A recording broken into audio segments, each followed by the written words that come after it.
Good afternoon. We're going to get started with our Science Slam.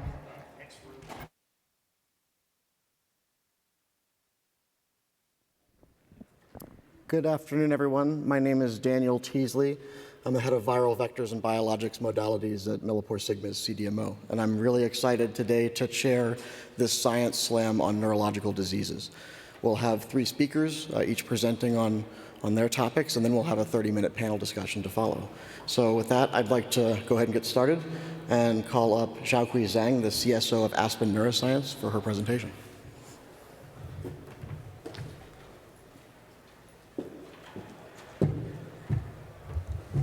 Thank you, Daniel. It's really a privilege to be here. Thank you all for being here.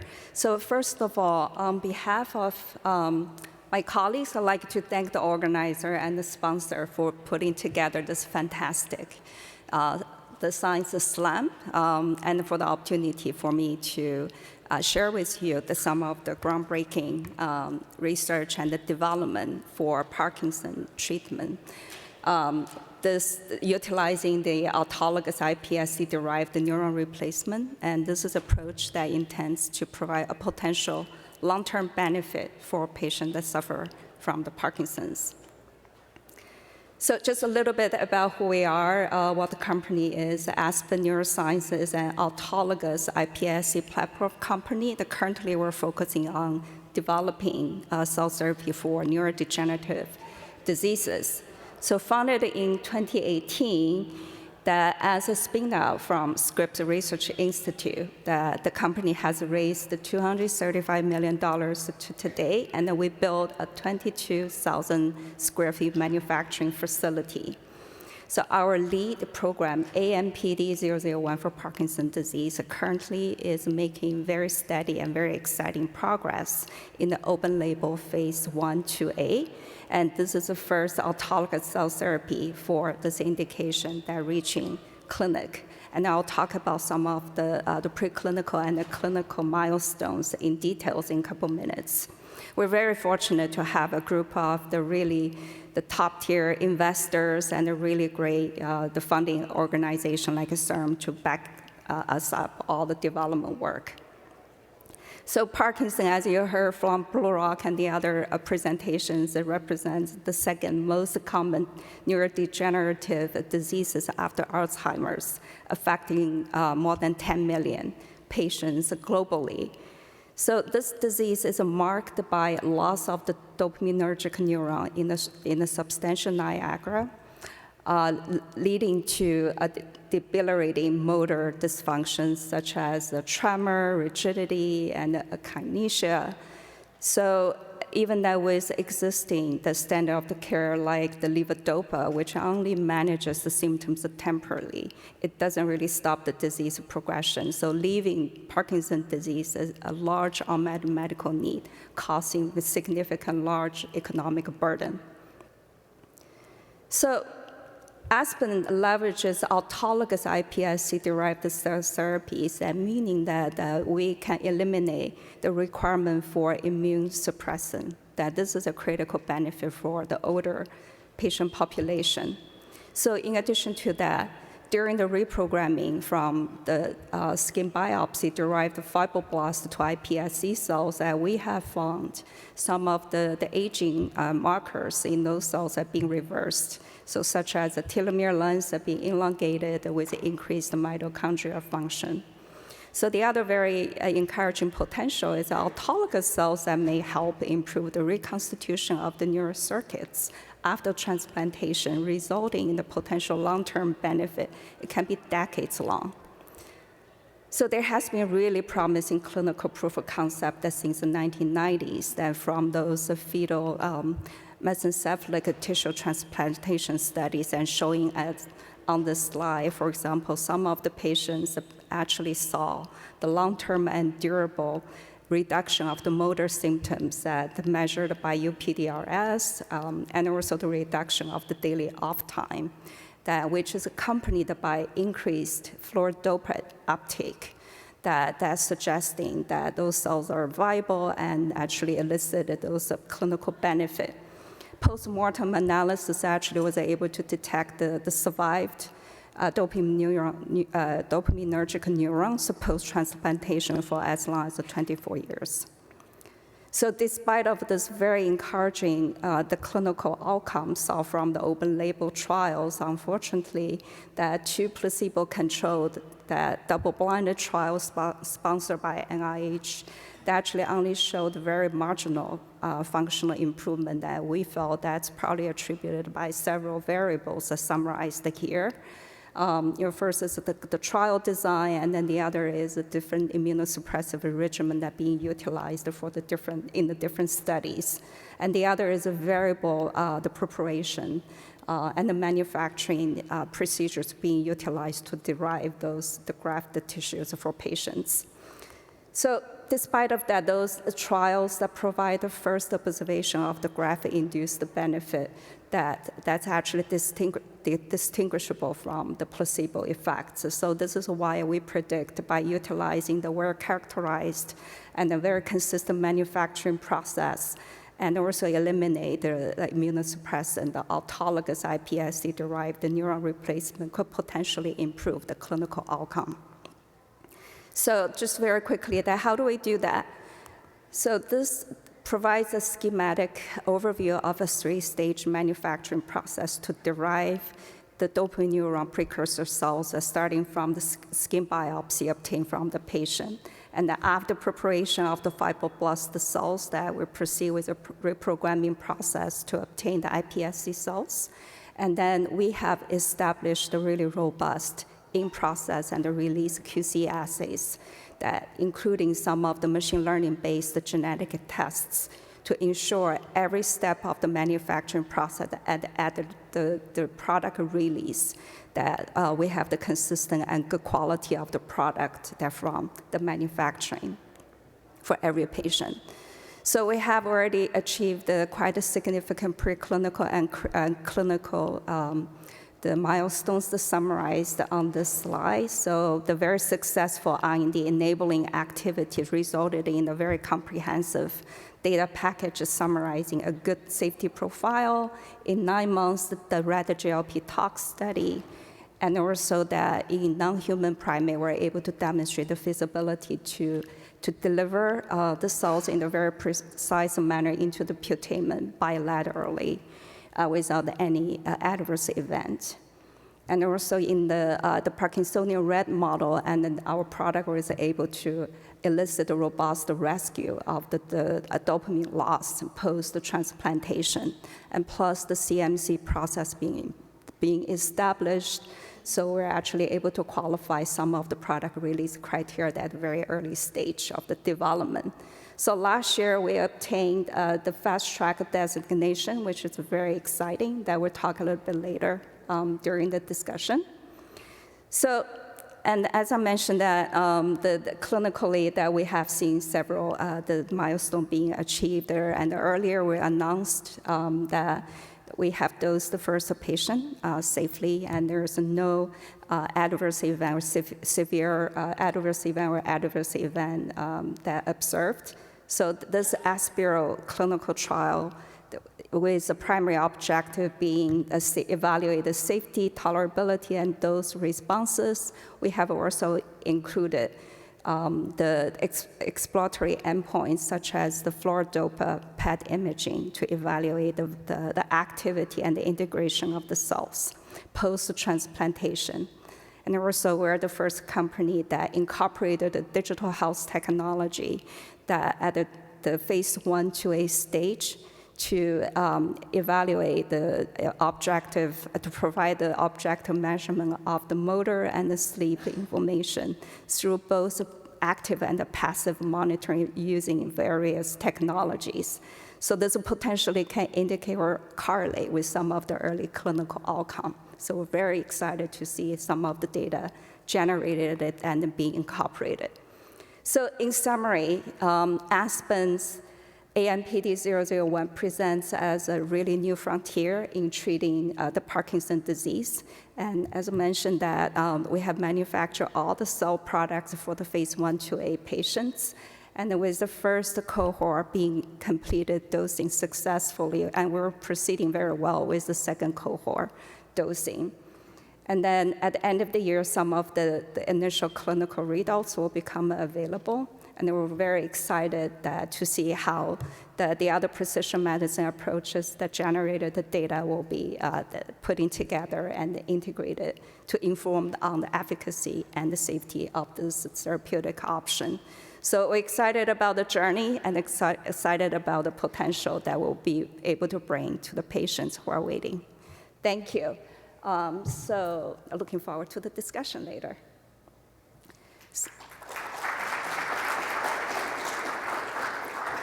So with that, it's my great pleasure to introduce Dr. Olivier Danos, CSO of REGENXBIO.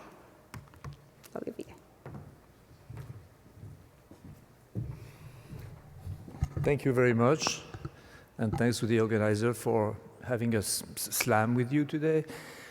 I want to tell you about a program at REGENXBIO that's developed to treat eventually a genetic neurodegeneration disease, a mucopolysaccharidosis or lysosomal storage disease called MPS II Hunter syndrome. REGENXBIO is a gene therapy company with programs in ophthalmology and neuromuscular disease, but we also have this lysosomal storage disease programs that are probably the most advanced, as you'll see.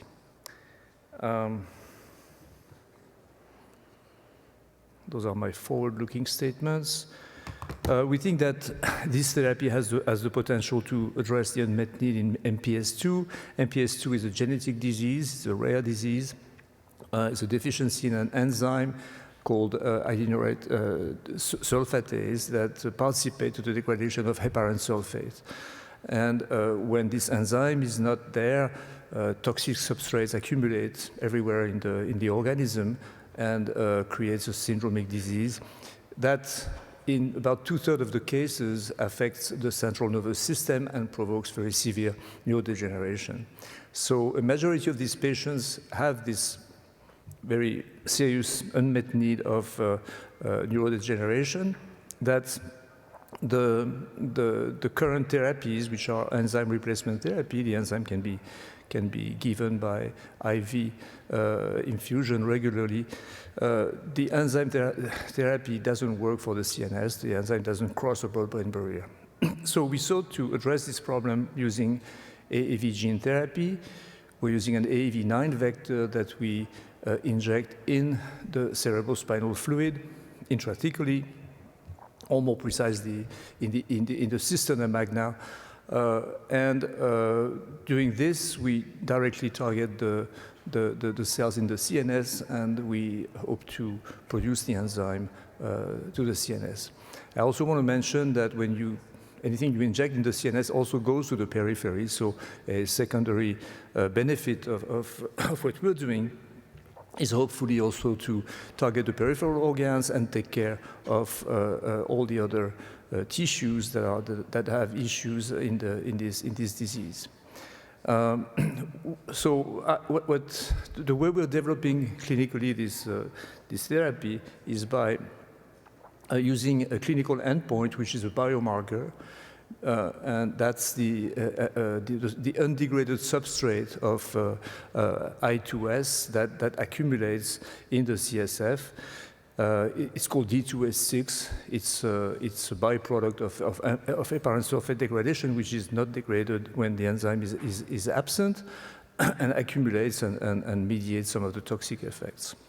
So that's what we measure, and we are seeking reduction of the I2S levels in the CSF. So this is a summary of our clinical design and where we are today. Our study is called Campsite. It's a phase 1, 2, 3. So everything is supposed to be compacted as much as possible and compress the timelines. In the first part, we're studying safety, and this is the dose finding study with 3 doses and 15 patients. So this is a dose escalation, and having done that, we've then moved into a pivotal, choosing dose 3 for our pivotal, the highest dose, And in the pivotal, we've treated 10 patients. So we're now at the stage where all the data are in, and the data I'll show you are from actually the beginning of this year. And with this data, we're now in the process of filing a biological, a BLA, and hope to obtain accelerated approval after BLA filing next year. So this is the data of the first part of campsite, where we use the 3 doses in groups of patients. And we're measuring here this D2S6 biomarker. As you can see, all 3 doses result over time in a decrease in the accumulation of D2S6, and there is also a dose response to that. And we reach about 80% reduction of D2S6, which is well below the limit. The dotted line actually on this graph is the limit where the disease, this is the limit between the severe and the attenuated disease, right? So with these patients now have levels of D2S6 in their serum. That's basically what is found in attenuated patients. On these patients, we're also looking at behavior and cognitive functions. To make a very long story short, we're using a scale which is the Bailey scale, and we're looking at the neurodevelopment of these children after infusion of our enzyme. We have 2 groups of children here. On the left are the children with mild cognitive function loss at baseline, meaning that they're within 2 standard deviations of normal. As you can see, over time following injection, these patients keep progressing, and they keep progressing in a more or less normal way. On the right, however, patients which are treated later or which are treated when their baseline is already really off the charts already, the good news is that they don't degrade anymore, but they're being stabilized, also showing biological effect, clinical effect, which is all correlated with the diminution of D2S6 that we're seeing. This is just to show that at the same time, these patients can also eventually be withdrawn from their treatment with enzyme replacement therapy, meaning that they do make enzyme in the periphery as well, not only in the brain or in the CSF. And following treatment, many of them, and this is here in green with dose 2 and dose 3, many of them either are never put on ERT or are discontinued by their physician. So this is also a very important point, meaning that a single injection could resolve not only the brain problem, but as well as the periphery. So this is the pivotal, where in the pivotal group we also show this reduction of D2S6, and this is highly significant, with 8 out of 10 patients reaching over 80% of reduction at 16 weeks. This is safe. We really don't have any. I'm not getting into the details for the sake of time, but no issue with this route of administration with the AV9 at the dose we're using, nor immunological issue with the new enzyme being made with these patients. I just want to make a point here that probably will detail more in the conversation after the presentations, that we've been using all the FDA expedited programs to support the development of this program.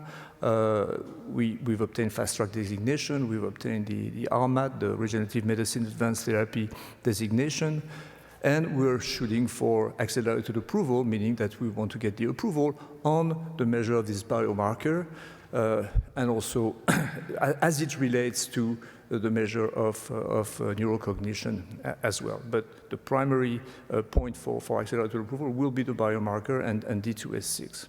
So this is where we are, and our timelines that are shown here show that we are in the process of having a rolling BLA submission, and we hope to complete that actually very soon in the coming months, and on the heel of that, obtain approval.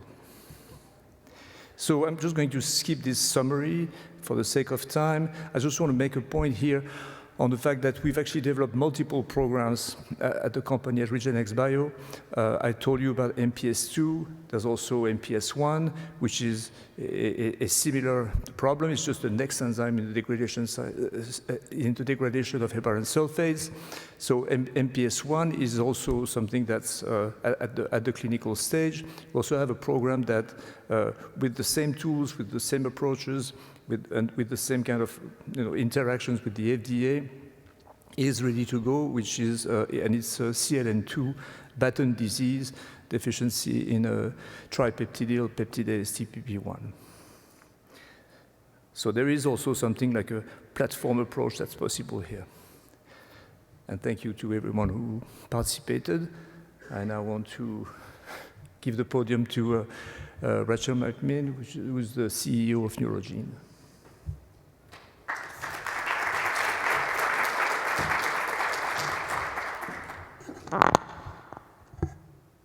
All right. Well, good afternoon, everybody. If we could advance the slides on. I'm founder and CEO of Neurogene, and it's my pleasure to switch gears just a little bit. So I think oftentimes when we think about gene therapy, we think more is more. But there are certain complex neurological diseases where less is more. And this is the topic of when you have a transgene that you are trying to replace, but it turns out that if you don't give it, if you give too much of it, it can be toxic. So this is really going to be exemplified in our lead program in Rett syndrome. That's what I'm going to spend the time talking about, and the technology that we developed called the EXACT, or the EXACT platform, that I'll talk about how we're able to overcome transgene-mediated toxicity. So if we can, all right, I need to do this. Okay. I also have a forward-looking statement. I won't bore you with that. So let me tell you a little bit about Rett syndrome. This is a disease that primarily affects girls and women. It is pediatric onset. These are children that appear to be born normally, but unfortunately, when they're very young, sometime between the ages of 2 and 3, they tend to land in a neurologist's office with a diagnosis, and that is because they actually lose acquired skills. So these are girls that were talking, they stopped talking, they were able to use their hands, they're no longer able to use their hands. They may walk, they may never walk, but they have significant gait issues if they do walk. So it is a highly debilitating disease. And when you think about some of the cardinal features that are listed here starting in purple, if you become nonverbal and then you can't use your hands, just think about that for a moment. Even other neurologically impaired children can at least sort of gesture and kind of say, okay, like it's very clear they want that glass of water. A Rett girl, for the most part, can't do that. She can't communicate her wishes because she can't use her hands. So inability to communicate is the cardinal feature of Rett syndrome that is the biggest issue that caregivers certainly talk about. But beyond that, because they can't use their hands, they are very limited in sort of daily activities, right? So feeding yourself, dressing yourself, bathing yourself, these types of activities are off limits, and you're now totally dependent on your caregiver. And then as you think about gross motor function, as I mentioned, some girls all the way not even being able to walk or sit up straight, all the way to some girls are ambulatory, but they don't have the motor planning skills that you and I take for granted. So if their feet are hovering off of a chair, they're terrified of sort of slipping off the chair because they can't feel the ground beneath them. They don't know how to climb up the stairs or down the stairs. So the other sort of overarching theme that I want to put out there is that there are neurological diseases like Rett syndrome, which are absolutely devastating, but it's not neurodegenerative. So then you sort of step back and think, oh, wow, this is great for targeting with AAV because we actually have the target tissue that is available throughout life, so potentially having a much wider treatment window, and that makes this, very interesting, but the neurons are just not functioning, and I'll get into the underlying biology. Just really briefly, the other areas, just to mention quickly, is that these girls also sometimes have very disrupted autonomic dysfunction, so they can have breathing abnormalities, constipation issues, and even difficulty swallowing requiring a G-tube. So the underlying biological disease, what's interesting about Rett syndrome is that the gene itself, MECP2, is a master regulator of neuronal health and is really required for normal synaptic functioning. And what I'm showing here on the left-hand side is Rett syndrome, where half the cells, because it's an X-linked disease, are normal, the other half are not. That delivers Rett syndrome, but in the case of gene therapy, and I'll get into that in a moment, or in the case of the clinical duplication disorder, this is also toxic. So very strong evidence, both non-clinically as well as clinically, that too much of this gene is not a good thing. So what's going on? So in conventional gene transfer, you can see, okay, there are some cells, as you know, AAV is an imperfect technology. No matter how you deliver it, whether it's IV, ICV, ICM, your favorite technology, your delivery approach, there are going to be some cells that get a lot more exposure to AAV. And as a result of that, you're going to get a lot more kind of, it's a one-for-one, right? If you have more vector copies inside a cell, you're going to get more transgene-derived protein. So here's where Exact enters, and this is coming from a collaboration. Our chief scientific officer also has a dual appointment at the University of Edinburgh, but we collaborated together, and really the underlying principle was actually just awarded the 2024 Nobel Prize. It's around microRNA regulation of gene regulation. So we're literally basing our technology on something that happens in nature. But what's unique here is that we're embedding a non-mammalian microRNA, that's shown in orange, as well as fully complementary recognition sites into the 3' UTR of the transgene. And so what ends up happening now is you have this microRNA that's feeding off of the same promoter as the transgene. So you get a copy of a microRNA, you get a copy of the transgene with this little tag.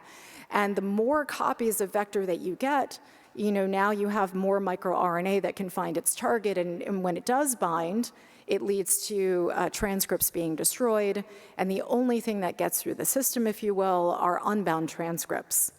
So how this works in practice, if we just take that same slide, but now you put in Exact instead of conventional gene therapy, rather than having all of that protein in the cell, you're basically on a cell-by-cell basis able to effectively cap the amount of protein that is expressed in a given cell. And that's absolutely crucial to be able to treat a disease like Rett syndrome.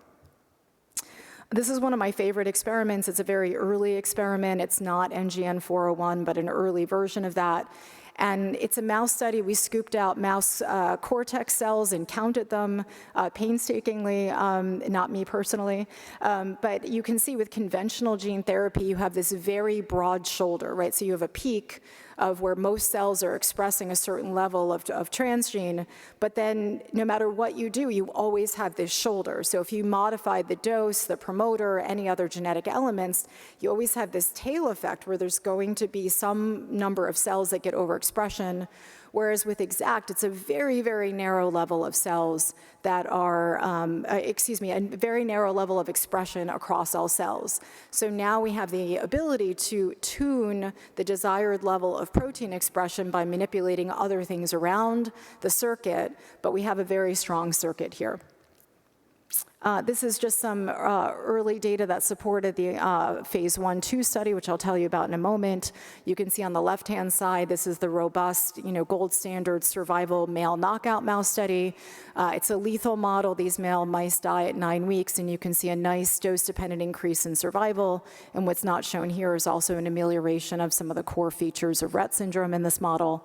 But equally importantly, now we put the same dose into a female heterozygous model, which is really not very symptomatic.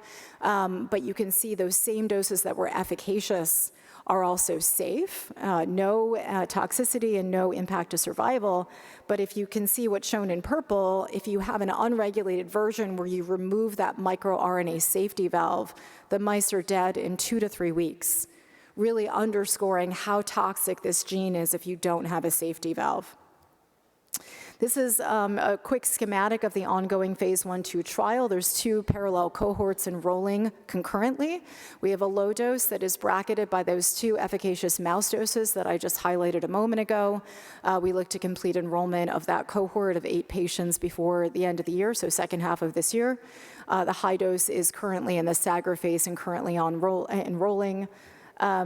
We did present safety data earlier, and what I'm happy to report is in 3 patients that are at 11, 6, 8, and 6 months of follow-up at that June time point, there was no evidence of any overexpression-related toxicity. So just a huge win for the field to be able to dose in a disease like Rett syndrome, as I mentioned, with this novel technology. No other side effects that were, of any consequences, really just AAV-related abnormalities. High dose, very early data on that, but so far an early favorable safety profile. A quick plug before we go into the panel.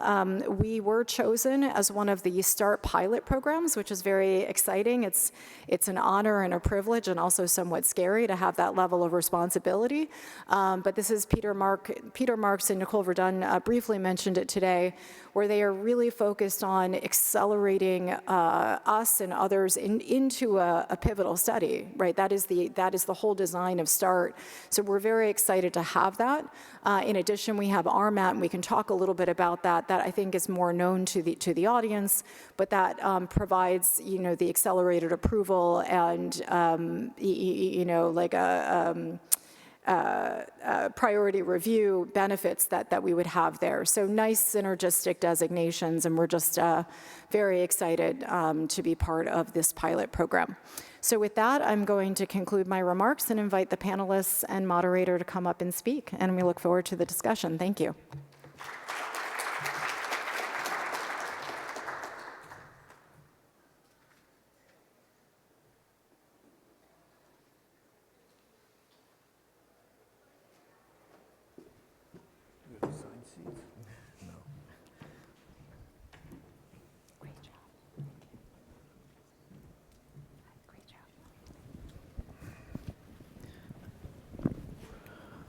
Thanks, everyone, for outstanding talks. I want to pick up maybe on the regulatory pathways discussion, because you just gave us a hint of that, Rachel.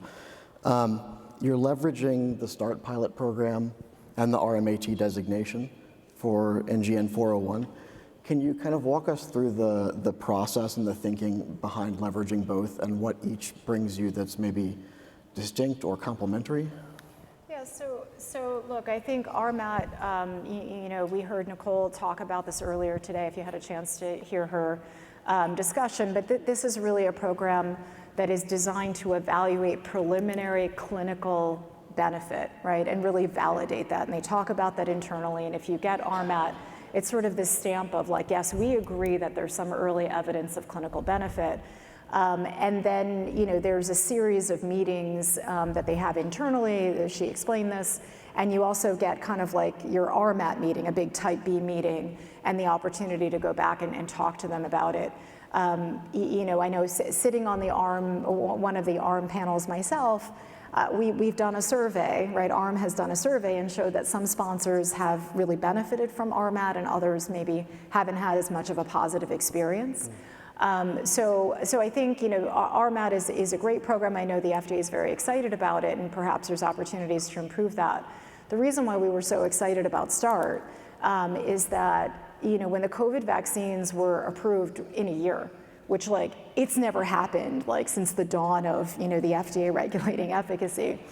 As you might imagine, the rare disease community, there was this massive outcry of what do you mean we can get a vaccine approved in a year when our kids are dying and of these debilitating, devastating disorders? Where is your sense of urgency? And to the FDA's credit, specifically Peter and Nicole, they heard the community and they're you're right, we need to fix that. How do we fix that? And so really START is designed as a pilot program, and Peter has described this previously, to really help companies like ourselves and a few other companies to try to use us as exemplars. And if they can get us into a pivotal quickly, to really define the level of resourcing that it requires at FDA, because it's not an easy thing to really spend a lot of time with one company on these very rare diseases. So if the FDA can do that successfully, then they can go back to Congress and in the next PDUFA legislation actually say, we need this many reviewers. You guys want drugs quicker, we're with you. We want to do that too, but this is what it's going to cost, and this is how many people we need to do it. So we're excited to be part of that, because obviously we need to put our best foot forward, and that's why I feel this weight of responsibility, because I don't want to screw it up for everybody else in this room and everybody else in the field.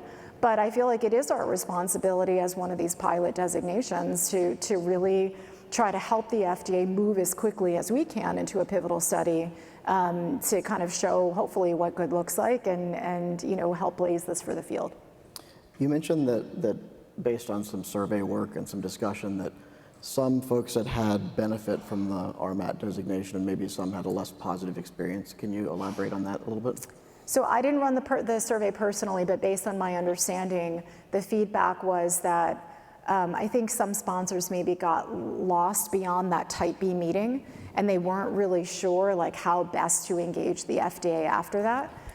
So I mean, I think what I can say from sitting in my seat is, what we've heard from FDA, what we've heard from Nicole over and over is like, if you have a question, ask it.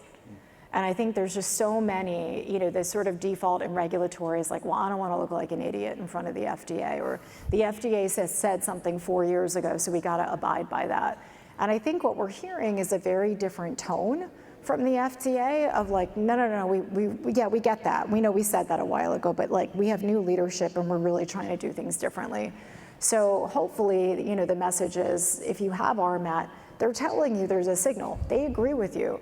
Now it's like, okay, what are the other problems that you have to tackle in order to move this forward, and come to them, and don't expect the FDA to just sort of do things for you, but proactively go to FDA to, iron these issues out. Okay. Xiaokui, Aspen received this fast track designation for ANPD-001.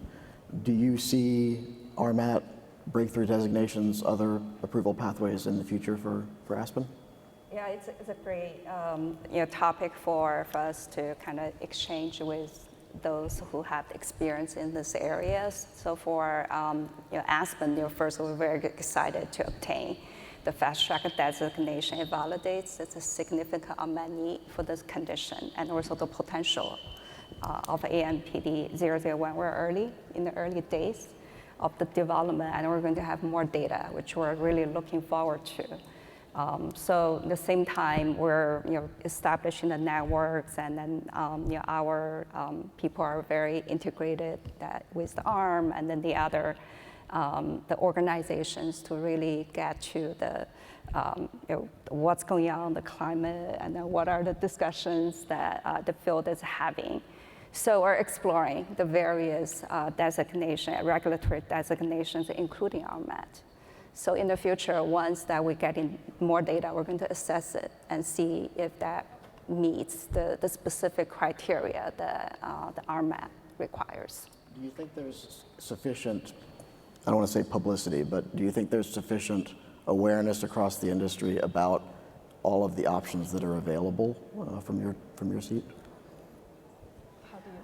I mean, I think the FDA has admitted there's a lot of overlap, right? So, we have fast track, we have orphan drug, we have rare pediatric, all of these things have a little bit of, this, a little bit of that. And I think, it's fine to collect designations, but at the end of the day, it's like, what's your goal?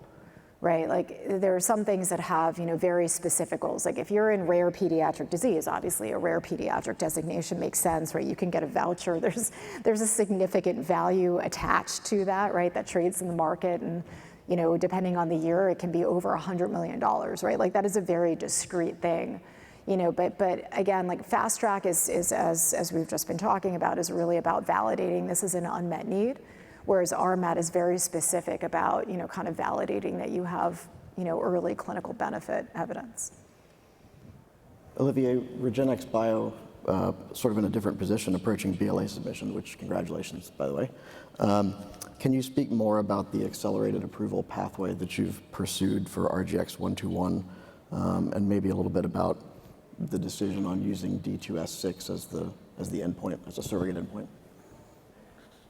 So getting the accelerated approval is of primary importance for a program like this, right? Because economically, no company can afford to spend the years of clinical development that would be needed for such a disease through a traditional approval, right? We're talking about clinical endpoints that have to do with neurocognition, so it's multi-year. And if you had to go through the whole thing, going by the book, that would be, I think, just not viable. And the FDA understands that very well, and this is why this is one of the reasons also why there are all these possibilities for acceleration and reductions of timeline. So we're very well, we haven't obtained the accelerated approval yet, right? This will be a discussion. The FDA is not going to give the accelerated approval like this just because it's a rare disease, right? It has to be substantiated, but it has to have a strong rationale. It has to be linked to also some clinical data, right? So we believe we will bring something that makes sense, but the jury is still out. And I have to say that one very important thing is that when you get accelerated approval, this is not the end of it. You have to go through a confirmation trial where you'll get the traditional data and studies and all that, right? So you're committed for more than that. But you can go on the market and and patients can get your drug. That's the incentive. But again, I think that in all that, okay, there's a big push from patient, as Rachel was saying, and that we understand that perfectly. But there's also, one needs to come with an economic model that allows for companies to develop these products, right? Having the accelerated approval makes this possible, but I would say it doesn't make it possible for every disease. It takes care of a category of diseases where you do have some market, but the ultra rare is still something that we need to think about, right? And they'll benefit from accelerated approval for sure eventually, but how do you really find the economic model that allows investors to believe that this is something they want to invest in? That's an issue that I believe not solved, right? Yeah. And we need to think outside of the box for this one. Yeah. Peter Marks has talked about these pathways are really the norm for the future for cell and gene therapies, that all of these options that fit into this bucket, because they give patients options when they had none. Do you think this? Yeah, for real unmet needs. Yeah. I mean, for rare disease, certainly for a more traditional disease with a large population, and even I was going to ask Parkinson, I think there'll be more discussions for a larger population. You have thoughts on that, Xiaokui? Yeah, I think we constantly seeking for internal, external type of the feedback, and based on the agency's discussion with industry. So agree, rare, ultra rare indications, those procedures actually really help those patients with very limited choices to some of the life-saving options. So it's a not so rare indications. In my personal opinion, I feel time will tell, because of the innovation, those technology will keep pushing the boundary of the norm. I think the agency is right there to capture that, and then we'll see how those technology translate into therapeutic active modalities, and with the benefit that we can see in the patient, right? The quality of the life improvement and the efficacy, all that. I think there's a need to define the new norm. It could be a hybrid. Right, so this is actually, we're very excited to see how our data will bring those data in, and then Blue Rock and the others in the field, we're really in this together. So As evidenced by this conversation, there's a lot of options, right? Sometimes they're complementary, sometimes, Rachel, like you said, there's some overlap that's recognized in these. How has each of your organizations approached mapping the process? Is this internal expertise that you build? Is this consultancy, working with the FDA directly? What does that look like for each of you? Well, I don't think you can work in a disease sort of in a silo, right? I mean, I think in any disease that you're working in, but in particular a rare disease, you need to engage with the community. You need to engage with experts. You know, a lot of these diseases do not have a tried and true regulatory pathway, right? What is the endpoint in which you are measuring? And you know, in some cases, you're going to have to get creative. There might not be a perfect scale that sort of has already been defined and developed by somebody else, and are you going to spend 5 years to like come up with this scale? So I do think that it's critical to engage, you know, multiple external stakeholders. I don't know if it's consultants per se, but it's really more about, you know, getting the thought leaders who see these patients, and then talking to the communities that, you know more about this disease. They live with it 24/7, to really understand what matters and what's clinically meaningful. And I feel like that's part of also what the FDA is really looking to do. You know, again, if you heard Nicole today, she said they really want to incorporate the patient voice a lot more into clinical trials. You know, if I just gave like a simple exemplar, like you might not think somebody, you know, standing for like a minute is relevant. Like, why do I care if she stands for a minute? But if you're the parent and you want to like get a kid out of a car and you can sort of stand her there, right, before you put her into a stroller and she's got some sort of truncal support, like maybe that would matter to the parent and be really clinically meaningful and ease a burden for the caregivers. So I think just, especially in these rare diseases, that voice is going to be really critical.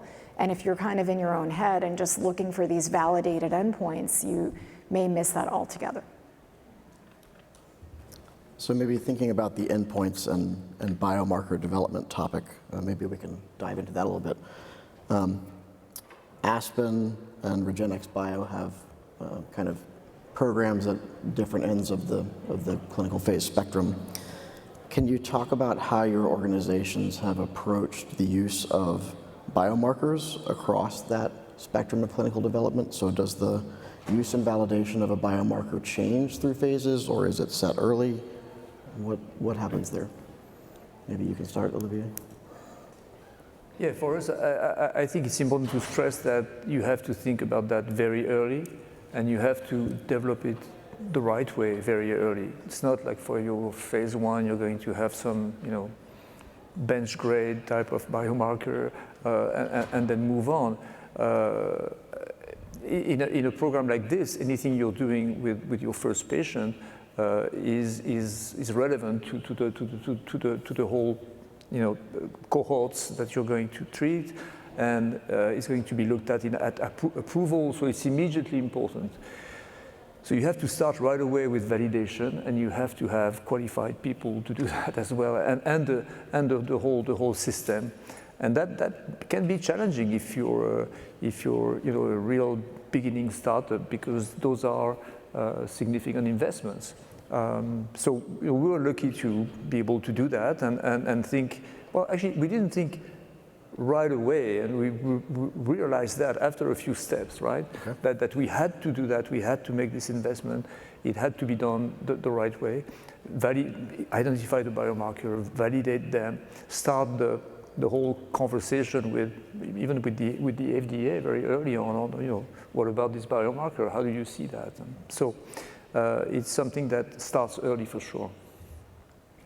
Yeah, we're actually in the early stage, as Olivier that just alluded. So, so our plan, right? We're again in the early days. So the plan is right now to carefully integrate the biomarker strategies throughout all the stages of the clinical development. So specifically in the phase 1, 2A, which Olivier that you already said, it's really focused on identifying and validating the biomarker strategy, especially the biomarker that you know, can basically help you to understand the biological activity, safety, of course.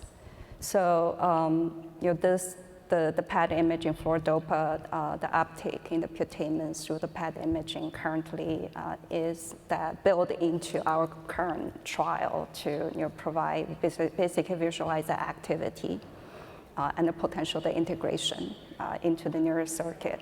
So we'll see how this type of the data that will come together with a clinical outcome, and how do we translate that into the quality of the life, the improvement for the patient. So moving forward, what Aspen can see is that this strategy will probably going to be very adaptive based on the clinical data and also based on the breakthroughs in those biomarker field. Do you expect that that the biomarker sticks around essentially post-commercialization as part of clinical practice? Is that an aim that we should be trying to achieve? I would say yes, I think too. most of the time, right?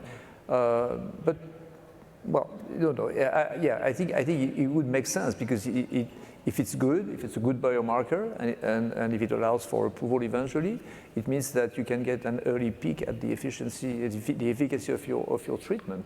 So this is something that should be available to everyone.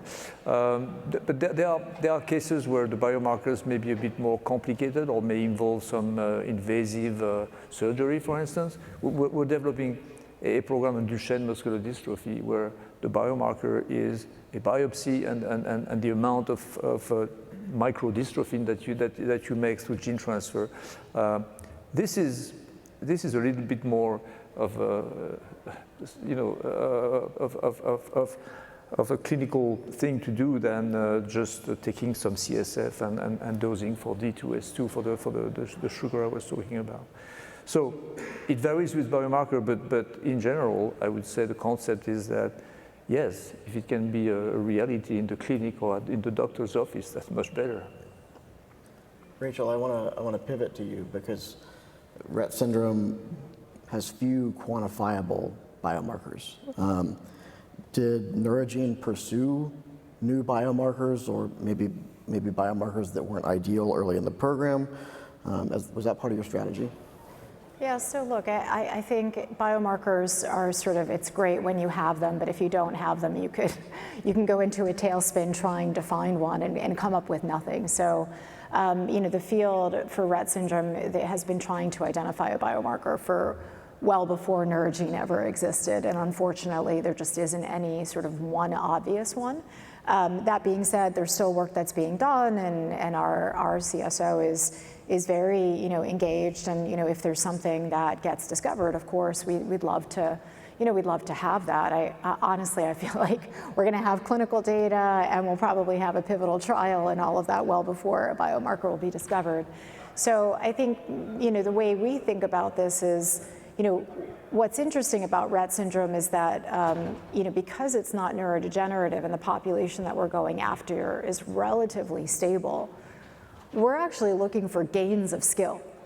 So that's quite a different situation, right? In our Batten disease program, which I didn't talk about, that is more your classic lysosomal storage disease. It's neurodegenerative, and you're really at best kind of looking to stabilize. I mean, maybe the kids can gain skills, but you're really trying to kind of halt disease progression, right, before it gets really so bad.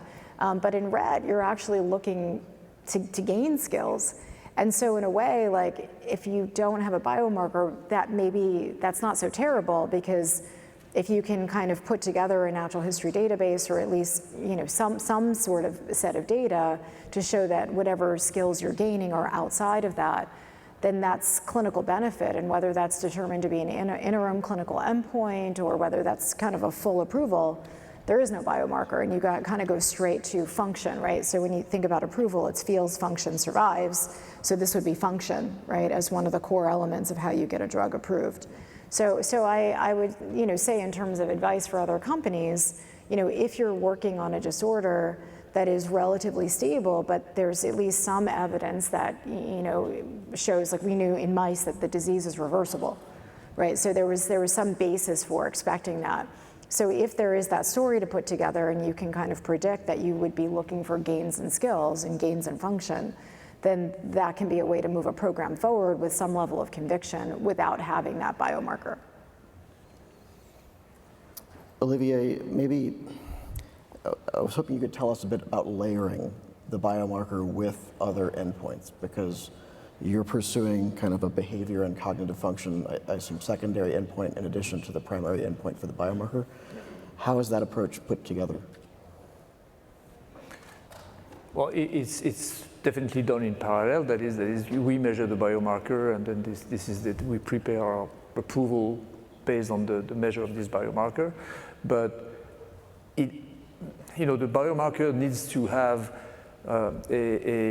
needs to be reasonably likely to predict the clinical outcome. Yeah. So you have to show that it's reasonably likely. And how do you do that? You have to have some clinical outcome that you measure that validates your biomarker in the clinic. So it cannot be just measure the biomarker and that's it. Right. It has to be connected to some clinical endpoint, but without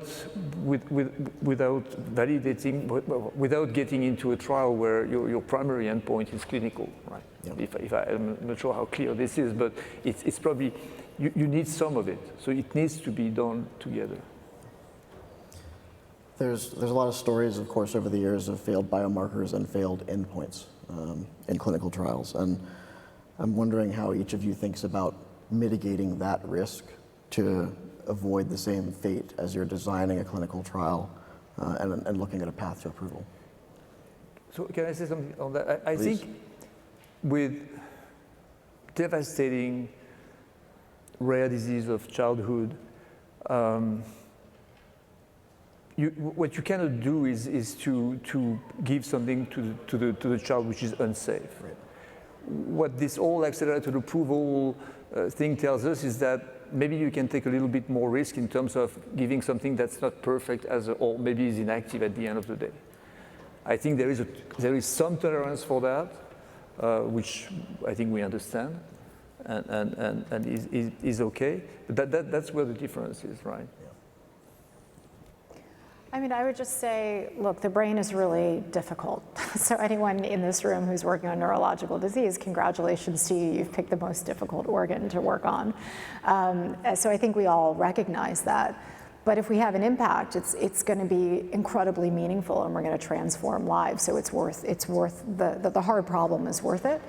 I think a lot of the failures in the beginning has been delivery, right? We know that there are certain deliveries mechanisms that just do not adequately target the brain, right? So Olivier, mentioned that they use ICM, we use ICV. There's a whole host of companies that are, you guys are going directly into the putamen. And if you don't have, AAV doesn't magically get into neurons if you stick it into somebody's pinky. I'm being a little bit cute when I say that, but I think that was not really appreciated. All right, Zolgensma got approved and it was oh, there's IV neuromuscular, well, that's sort of neuro something, that's the brain, and everybody just went with IV. And it's well, that didn't work, right? And there was more work that came out that showed that how you deliver your product really matters. And then the other piece that was, again, it's sort of obvious now looking back, but people would start with these super, super low doses because they were really worried about safety. But now there's this aggregate body of data that I think we have a pretty good understanding of the toxicities associated with AAV that are dose dependent, kind of where they pop in. But we also equally know that when you dose a kid, that's it, they can't get redosed. There's not an opportunity to do this again. So don't start with a minimally effective dose. It's just wrong. It wastes your money, it wastes your time, it wastes the patient on so many different levels. So I think we've learned about delivery, we've learned about dose, and then it just gets into the biology, right? Do you understand the disease well enough to, do you have a good preclinical model? Some of these mouse models are terrible. I kind of highlighted the female mouse model. This is a disease that affects primarily females, but the female mouse model has no phenotype. So we went with the male because that actually does recapitulate the phenotypes, and there's really good reasons that that I didn't get into, but survival could actually be a surrogate for disease severity.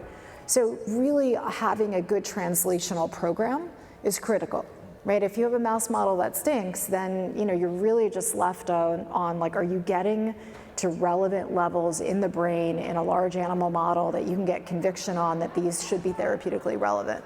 So I don't think those factors were really well thought through in these very early stage programs that came through the field that led to all those disappointments. Maybe a follow-up on, you've all spoken during this conversation about the patient impact and about that's what we have to do, is do the right thing for the patients. How do you kind of step away from the role of drug developer and designing the right clinical trial, getting to the right endpoints, et cetera, and communicate with the patients about the real impact of the therapy? It'd be easy to get caught up on a specific biomarker, but in the conversation with the patient, how does that translate?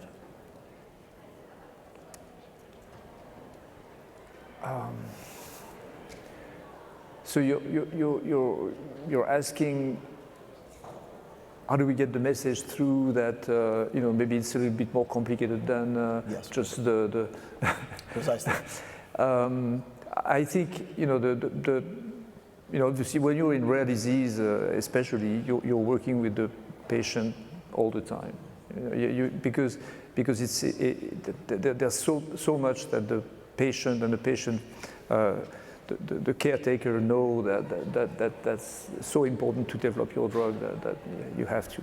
So they're not naive on that most of the time, and their patients are very well organized, and they know what it takes to develop a drug, right?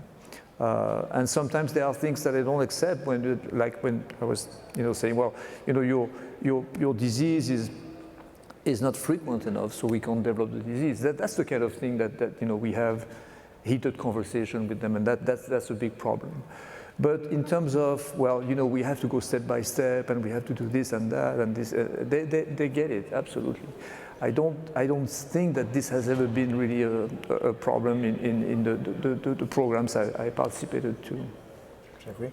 Yeah, so just very quickly, Aspen established the trial, the ready cohort. So through those efforts, not only that we get biopsy to start the manufacturing of the drug, and also encourage the patient to stay in compliance to let us collecting the data using the digital health technology. Yeah. So that allowed the running data as long as possible for us to collect those baseline data. Yeah, that's the approach that we're using. And I'll just say, like, the 19-second version, which is, I think it's really important to be transparent with the community. Personally, we don't use the word cure at Neurogene. I just don't think AAV right here, right now, is a cure. And I think it's irresponsible to plaster that all over the website when we're not really in sight with that. So I think there needs to be other technological advances for that to really happen. So I think it's about being transparent with your data, contacting them often, and then also setting expectations appropriately of look, we really want to have an impact, but we need to gauge you on what's realistic, for the technology that we have. We're out of time as a panel, unfortunately, but I want to thank the audience for being here and thank all three of our panelists for outstanding discussion and presentations. Thank you.